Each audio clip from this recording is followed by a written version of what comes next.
Welcome everybody to our webinar today. Thank you for joining us. My name is KateHopper. I'm a Senior Account Manager here at rater8. For those of you that don't know, rater8 is a reputation management and practice improvement solution. We help practices generate online reviews and survey feedback from patients. My job specifically at rater8 is to come alongside our clients and help them get the most out of their investment by hosting quarterly meetings to review progress, adjust settings, and to walk through new features that get added to the platform. I'm excited to be joined today by two rater8 clients that are also athenahealth users, Carroll Papajohn, Executive Director at North Florida Bone and Joint Specialist. He will be joining us soon. We're just having a few technical difficulties. And Cheyanne Reyome, Marketing Manager at Heart and Vascular Care in Georgia. So as we begin today, Cheyanne, could you introduce yourself to us and tell us a little bit about your role and your practice?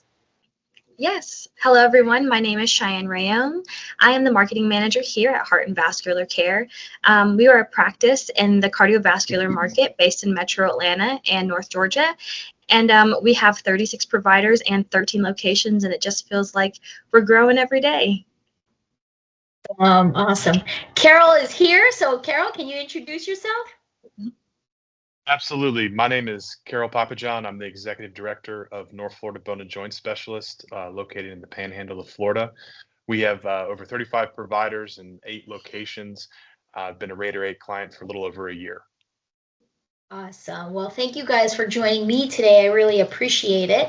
We're actually going to kick off this webinar. Here's our sort of agenda for today that you can peruse, but we're going to kick off the webinar by starting with a poll question. So the question is, does your organization currently have a reputation management strategy in place? So you all should have just received some sort of thing where you can respond. So go ahead and do that. And while you're doing that, I'm going to kick this off with a question to Cheyanne. Cheyanne, can you tell us a little bit about the early stages of your online journey, your online reputation journey for Heart and Vascular Care? Where were you before rater8? Yeah. So before rater8, we actually utilized a patient survey software that was about 50 questions long. Patients would complete it, and it was exclusively internal data, but at the end they would leave comments like asking if we could, shorten it, if they could, have something about 10 questions long. They weren't very happy with completing such a long and exhaustive process, just to get their feedback heard. So that's where we were prior to rater8, and it was something that we realized that we needed to change. We needed to make it easier for the patients to leave, their comments and to help with our practice growth. Awesome. Yes, I have been the recipient of a long survey, and I have not filled it out. Yeah. When it takes too long, you go, oh, nope, not doing it. So that's very insightful. All right, Carroll, tell us a little bit about the early stages of your online reputation journey at North Florida. I know it was a little bit different. Absolutely. So we had used a previous reputation management provider partner with our old EMR Modernizing Medicine, but when our group transitioned to Athena, we did not carry that vendor relationship forward. Some of it was difficulties with the transition. Some of it was thinking that we might be able to replicate some of the functionality in-house. We very quickly realized that we could not, that we needed a valued partner to be able to help us maintain our online reputation. So that kind of led us on a journey to identify a new partner, and ultimately selected rater8 as the people we wanted to move forward with. Awesome. Well, we're glad you did.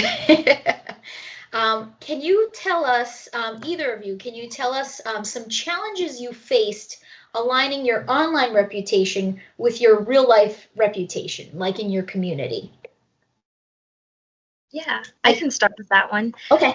So when we first were looking at a patient survey software, we were realizing what we were previously using was we were really only obtaining internal feedback through the patient survey. So those would go to our team members. We'd review it during our monthly senior leadership meetings, but it wasn't really getting out to the public, letting them know about patients' positive feedback, patients' positive experiences with our providers. So it was helpful for improving the operations side of things and doing some internal adjustments, but not so helpful in like improving our brand reputation and online reputation with external patients trying to find us.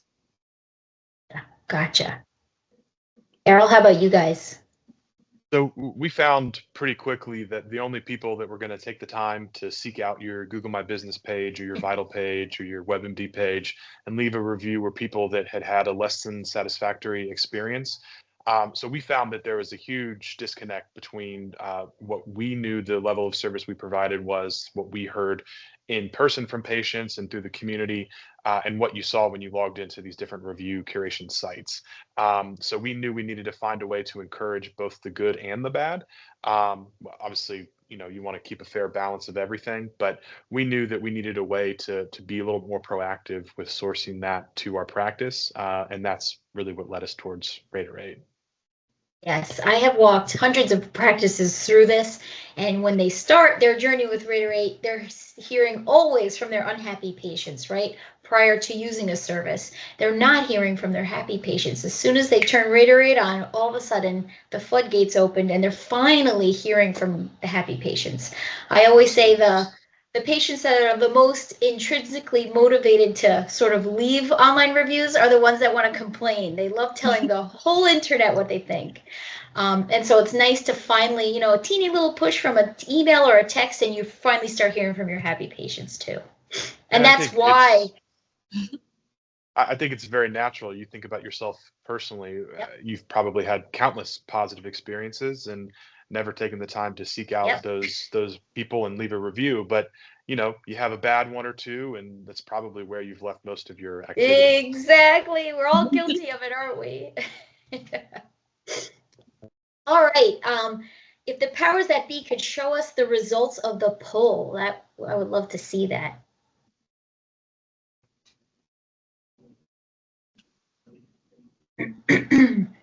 Do we have those results readily available? Yeah, Kate, it looks like about the majority said that reputation management hasn't been a priority for their organization. And most of the other responses were, kind of, we manually ask patients to leave reviews. So feel free to speak on that. Sure. One of the things that I often hear from practices is, oh, we're going to use a QR code. We're going to just send them to Google with that. Oftentimes you give them a QR code and they leave and they don't click on it. So often a solution like rater8 is much more effective. Did either of you guys ever try something like that? We tried that in one of our offices and had a very similar, prior to rater8, and had a very similar turnout. So we would ask them, in the waiting room or in the patient room, we would have a QR code, please leave a review today. And, as Carroll said, if it was a negative review, they were much more apt to fill out that online review. But if it was positive, they just complimented our, checkout staff, how wonderful their experience was, and then just left. So we were missing that, capturing that experience from the patient, definitely. Yeah, and it makes a huge difference. Go ahead, Carroll. I think I cut you off. No worries. We actually tried a kiosk approach at one point where people could just pop in and sign into their Google account and leave a review.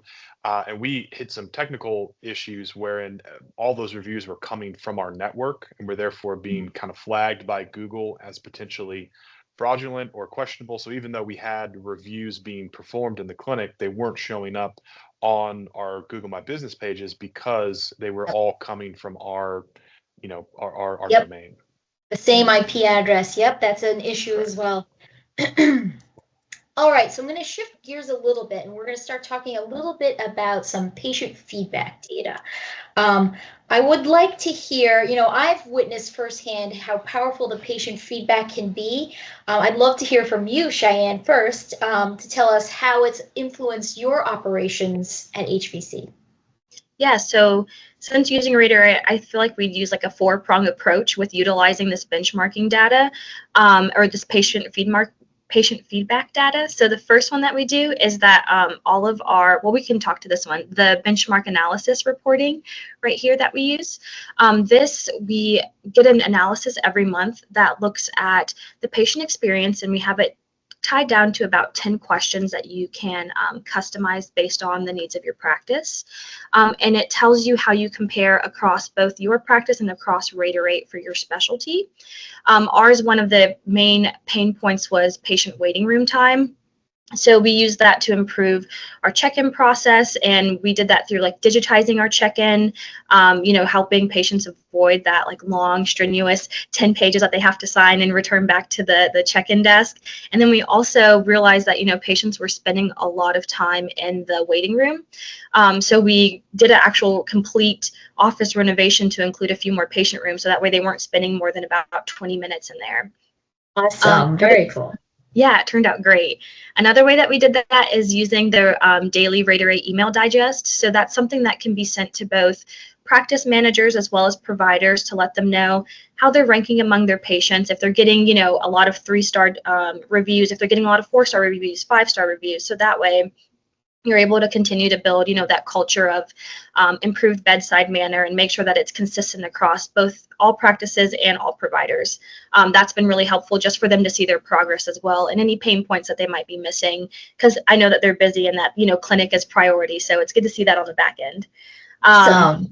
And then that also goes to admin. So when we have our, team meetings, administration meetings, we're able to review that data and, see any pain points and put that as like the trajectory for the game plan for, Q1 and onwards.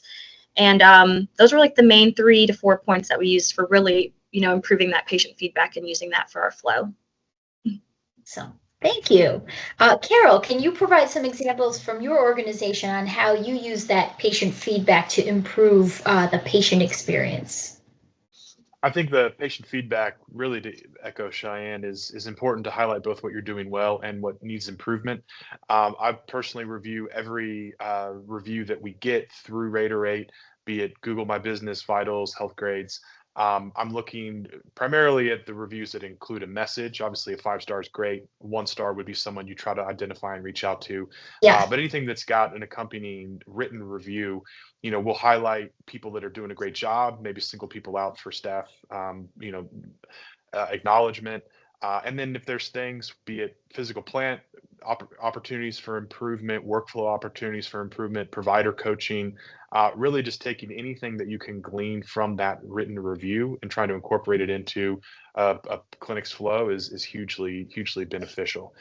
The way I kind of view it is if a patient's taking the time to leave that review, then we owe it to them to take the time to synthesize it and try to find a way to work that into our daily business if we can. Very cool. Very cool. All right. So we're going to shift gears and talk a little bit about the unique relationship that rater8 has with Athena.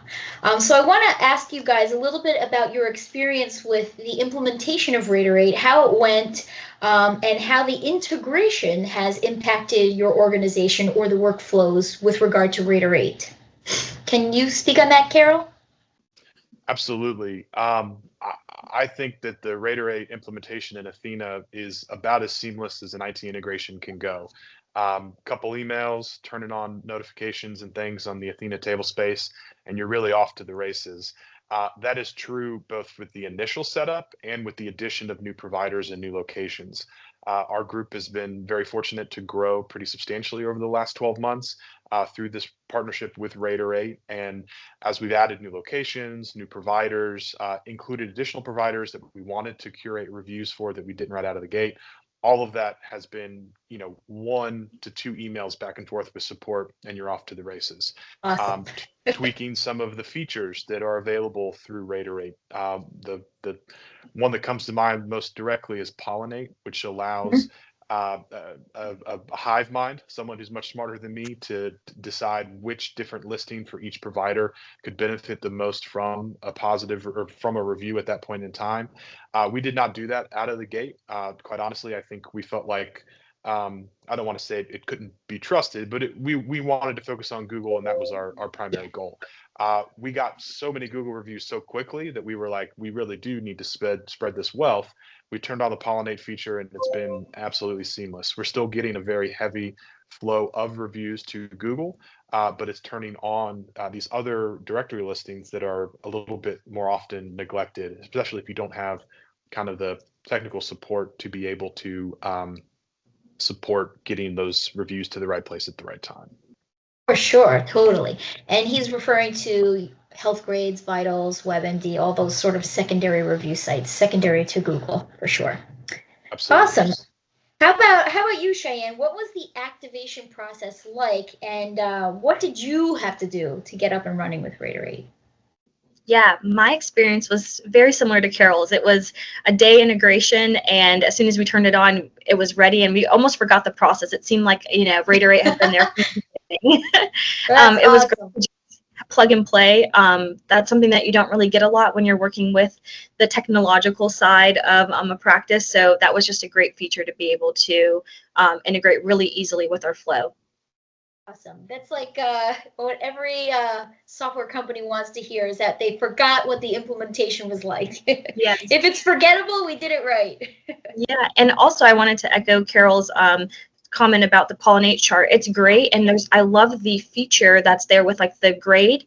The grade feature is great, especially if you have a competitive provider base. They want to have that A+ rating with a Yep. current reviews, 5-star, a lot of people leaving comments. So that's a great way to get them excited and also engaged with increasing the reviews in rater8 as well. Yes, we give each provider like a report card, like so it's just like you're back in school and you get an A, B, C, D, you can get a B+. Yes. And that grade climbs as time goes on, most of the time. Yes. All right. Let's see. We're going to talk a little bit about rater8's impact. Cheyanne, I'd like you to talk about the impact that rater8 has had on your practice, both in terms of your online reputation as well as improving your patient experience. And we'll also talk a little bit about this screen here in a minute. Yeah, we can start with the screen. So okay. As you can see, prior to using rater8, our reviews were minimal, and the amount of reviews that we were getting was not reflecting the overall experience that patients were getting in the office. We trialed with rater8 around March of last year. That's where that little drop off is. And then we officially went live around June. And since then, it's just exponentially grown, just seamlessly. There's no extra push on our end to, have to get patients excited about engaging with rater8. It's like second step. As soon as they leave the office, they get a text or an email, whatever their preferred method of communication is, and it just takes off from there. We went from an overall practice Google My Business score of a 4.6 to a 4.95 in a little bit over a year, which has just been great. It's, allowing patients to see the full scope of HVC, read reviews from, their next door neighbors or their friends, which is just really impactful and powerful. And shown here in the quick stats, you can also see, so in 2020? In 2020, a large bulk of our reviews were 1-stars, and that's wasn't really reflective of what we were hearing from patients in our practice. So as we were able to acquire more reviews that were more reflective of that, it significantly decreased, which was great for, once again, our Google rating. Something else that we understood was that, cardiology is very scary. Our patients are going in for something that, could potentially be life-threatening, or that they could just be doing their, retroactive or reactive, their follow-ups. So it's just understanding that patients are feeling like they're being heard and that their voices are being, cared for, and that's been a huge help. Awesome. Yes, for those of you watching, this is one of our reports that kind of highlights big picture what's happening online. You can see how many new online reviews you built, and you can see prior to rater8 they were building, I don't know, less than 10 reviews a month, and now it's about 600 a month. So the growth has seriously skyrocketed. And then when we're looking at the quality of the reviews, if you look at the bottom right-hand corner where we're looking at the red versus the green, those are 5-star versus 1-star reviews. And you can see how the percentage of their total, the one-star reviews dwindled down to a small fraction of a percent. So we see this literally all the time. So exciting, though. All right, Carroll, tell us a little bit about your experience. I think this chart really speaks for itself. As you can see, we've had a reputation management platform before in the past. That's why we had a pretty healthy clip of reviews in the lead up to our transition into Athena. Unfortunately, what you see there is we drop down to the depths of review despair from August 2022 forward, where we had very, very little activity. In fact, the only piece that mirrors that is March, April of 2020, which I don't need to remind anyone was when COVID first reared its head and we stopped seeing patients altogether. So literally without a reputation management platform, we had the same frequency of reviews as we had during the pandemic. So this really just highlights how having a concerted reputation management program in general is hugely impactful for a practice's reputation. Right, now, this one, this chart, bottom left green, I think what's most interesting here is you can clearly see where we had a drop off in 2022 when we stopped using the reputation platform altogether. But even the 3 preceding years where we had a reputation management program in place linked to the EMR, automatically generating review curation, the amount of reviews that were generated were substantially lower. So in my mind, this speaks really to the impact of rater8 individually versus a reputation management program broadly, because even when we had something in place, we weren't performing at the level that we've been performing since we implemented the rater8 platform. So very cool, very cool. All right, it's time for another poll. Next question is, have you Googled your organization recently? So I'd love to hear from everybody. So start sending in those responses. If you haven't, I highly recommend Googling your practice. If not only, for the only reason is to see if you're showing up in the Google 3-pack. This is sort of a very coveted position. Practices that appear in that Google 3-pack are about 183%. They have a 183% increase in listing views, which means more patients are going to go click on your website to look at it and book an appointment, so long as you're making a positive impression. I often say I'll go to a 3-star restaurant, but I'm not going to a 3-star heart surgeon. And so that's something you really seriously have to keep in mind when you're thinking that reputation management maybe isn't a priority. This is sort of the way everybody looks for things now, and so we have to pay attention to it and think in those terms. Cheyanne, can you tell us a little bit about how HVC's improved online reputation has affected your appearance in search results? Absolutely. So if we're looking at the chart right here, we noticed it most significantly in 2 of our locations. So that was our Beaufort or Sugar Hill location, and then our Dawsonville location. In both of these locations, we had, below a 4-star, and it wasn't reflective of, the services that we were providing, and as a result, we were not listed in that 3-pack. That really impacted new patients that were coming into the office, the likelihood of new patients coming into the office. And so as we started to increase the amount of reviews that we were getting and the patient feedback was reflective of the services that our practice was providing, we started to notice quite literally a surge of patients, 19% new patient growth in an office month over month, which was very, very successful. And we were happy to see that just because we were listed in that 3-pack and, in conjunction with other marketing initiatives as well. Oh, cool. Yeah, so it's great because, as a private practice, we don't have that humongous, multi-million-dollar marketing budget. So we're able to dominate that area, but not have to spend, an arm and a leg on paid ads necessarily. The 3-pack also improves our SEO scores, as you can see for certain, keywords as listed above.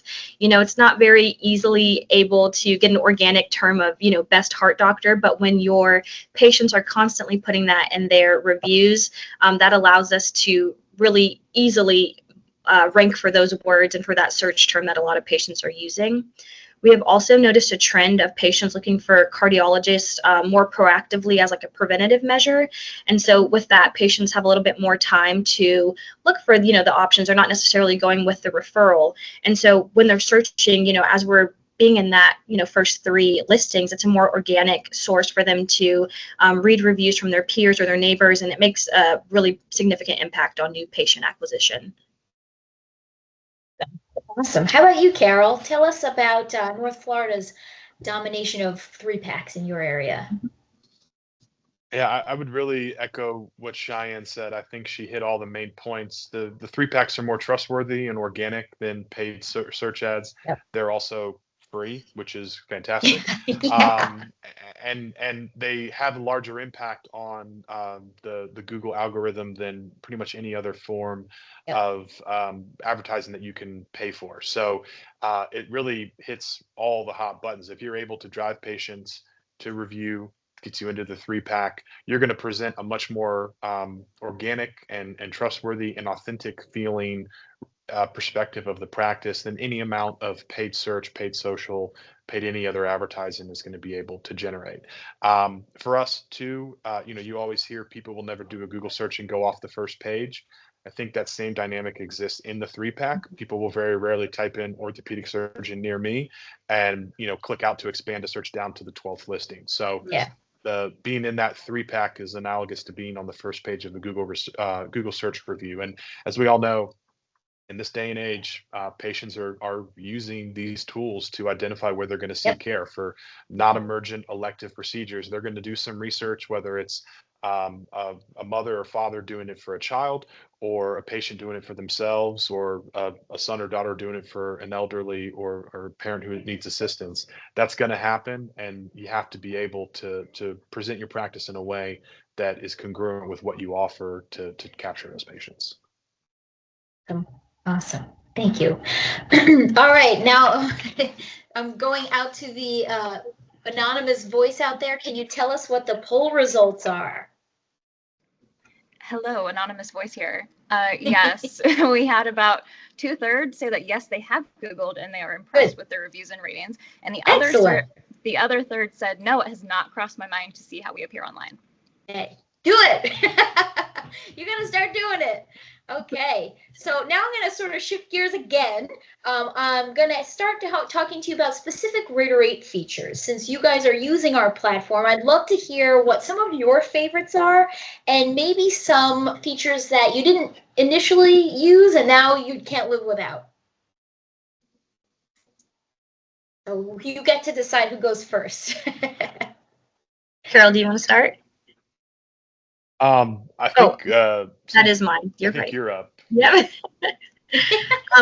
So our first one that we love is the centralized dashboard. I think it's great to go on there. As soon as you log into rater8, you can see all of your locations, and then below it is the providers. It gives you all of the comments that are left, whether it be on Google, health grades, vitals, internally within rater8, and then you can even filter down a little bit more granular into, like, if you see the star buttons above, so you can look for specifically 1 to 5 star reviews. If you're looking for, you know, patient improvement, then I always, you know, do 3 stars and below and look through there for any kind of operational efficiencies that we can improve upon. The other one that I love is the online scorecard. So this is what we talked about earlier, where you can see the overall grade in the right-hand corner. We send this monthly to our providers on a provider by provider basis, and then we look at it holistically, both through providers and through locations in our senior leadership meetings. And it's great because I like to say we're a team of highly competitive individuals. We all like to see that A+. So if it's anything below that, we're like, how can we improve? You know, where do we need, you know, improvement? Where do we need to look and grow our reviews? Who needs to have their Google My Business updated? It's a great way to just see everything very clearly and concisely. Third is a feature that we didn't use initially, but has become a really big part of our operational efficiency strategy. So this is the benchmark analysis. As we discussed earlier, you can see like the specific points that you ask your patients to rate you on. So whether that be office cleanliness, if you'd recommend the provider to other friends and family, what's your overall experience, scheduling experience, etc. What we really used this for was office wait time, and we were able to get even more specific and drill down into each individual office. As you can see here, this one, for example, they had it broken down into 4 offices, and you can see which office performs the best with staff friendliness, and you can pick out those pain points individually based on the office and create more specific improvement plans from there. And then lastly is something that we have just implemented.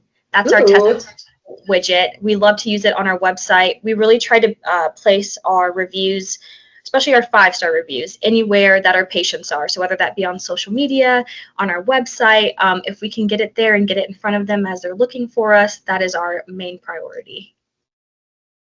Thank you. Thank you. And this is something, this testimonial widget, it's a website add-on that is sort of included in your subscription. So you're all welcome to use it, as you sign on to rater8. All right, Carroll. So before I talk about zip replies, I do want to echo that the testimonial widget is fantastic. It's very easy to implement, and it's a plug-and-play solution to get your reviews on your website, where, again, patients may end up looking to shop for services, figure out if you're the provider that they want to see. So having a seamless way to integrate, the reviews from different platforms into your website is hugely valuable. In terms of the zip replies, I think this is one of the greatest features of rater8.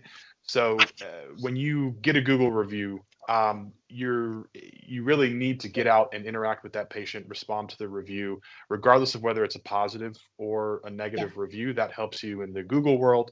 And it also shows people that are looking through these reviews that these are being monitored and people are taking action on the information being delivered through this forum.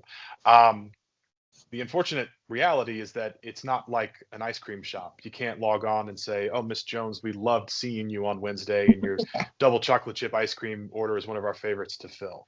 Right? You have to be very, very cognizant of what you're saying in these public forums, because even though the patient is implicitly saying that they saw you, you cannot acknowledge that, or you run afoul of HIPAA. So having these replies at the click of a button, literally, that you can just click through and find the one that you feel most confident with and use that to reply to the Google and other forum listings is hugely valuable. There's also a feature within rater8 where reviews that don't have a comment can be automatically responded to with a HIPAA compliant response by the rater8 team. That takes a big chunk of the workflow out of your hands. For obvious reasons, they're not going to automatically reply to Google reviews with a comment, because God forbid someone leaves a 5-star review with a very negative written response and you say, "Thank you so much, you couldn't be more right." Exactly. That's a tough look. That's a tough look. But for those that don't have a comment and can just be replied to, rater8 can take that workflow off your hands, and then you're just using the zip replies to respond to the ones that don't have it. And I think that's a huge benefit. The other piece that I rave about with rater8 is the implementation. So when you have a new provider, a new location, I've already said this before, I don't want to belabor the point, but it's very rare that you find a software integration, no matter how connected they are with your EMR, that is truly plug and play, one quick email, one quick conversation with the support, and you've got a new location or new provider up and running. That to me is a huge benefit. Yep, we've got a couple tools that kind of help manage the roster of providers that we're sending review requests on behalf of, and then we're also tracking your Google listings, which ones are missing, which ones you still have to create, and that's what this image is here, one of our reports that kind of helps you walk through what's left to be done. So thank you guys. I appreciate everything you've had to say. You guys get 5 stars for being the best clients. You're using rater8 to the max, which is, from my perspective, is my favorite thing. And so I'm thrilled to hear all of that. So we want to open it up to everybody listening in to see if you have any questions, concerns, comments. So throw them at us. We're ready for it. Hi, Kate. Yeah, we have a couple questions. The first one being, is rater8 support easy to get in touch with and get replies from? I can answer that, but these guys should probably answer first. Emphatically, yes. Yes, 100%. I think I sent an email and it is responded to within an hour. And you're not getting department turfed, like, oh, that's not me, that's Karen, and oh, that's not me, that's Steve. Like, people will respond, and if they do need to loop someone in, they loop someone in. They're not just kind of turfing you from one different area of support to another. And Kate, correct me if I'm wrong, but are there specific support people that are assigned to each account? Because I have gotten, like, the person that I always have, I feel like I regularly get, and so we have a good relationship. When there's issues, Yeah. he's quick on it. Awesome. Love to Yeah. hear it. Yep. Sometimes. All right. Any others? Yeah, we have another question. Have you noticed an influx of negative reviews since using this software? The exact opposite. As you could see from our chart, we actually saw we got no negative reviews. So, or we not no negative reviews, but the chart showed so significantly the reduction in negative reviews that we've received because so many positive reviews were coming in because people were more apt to complete the Google reviews. Yeah, I think it goes back to the dynamic that the people that are going to be intrinsically motivated to leave a review are the people that have a negative experience. One of the probably only concerns that providers will raise to a program like this is, well, you're also going to be asking the people that didn't have a good experience to leave a review.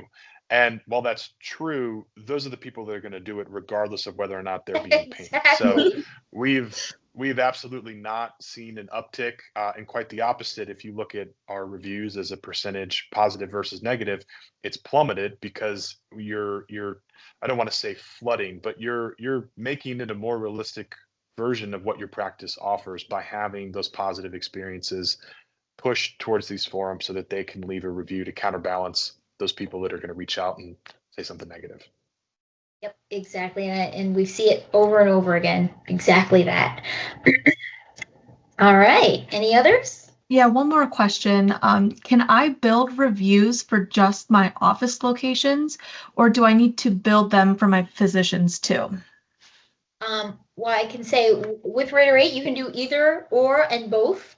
Our recommendation is to build reviews for your offices and for your physicians. It gets you out there in the internet more. You're going to come up in more local searches. You're going to fill more 3-packs. So our recommendation would definitely be to create listings for your locations and your physicians. Do you guys have any thoughts that you want to add? We did it for both right out the gate, but as Carroll said, it's so easy with that implementation that as your providers start going to different locations, or if they need more than one Google My Business, it's really easy to include it into your workflow. So, yes. Agreed. We actually didn't do that before joining rater8. We had everything tied to the individual providers.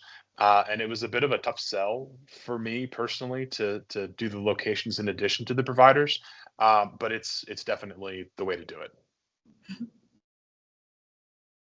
Very cool. All right. Anything else?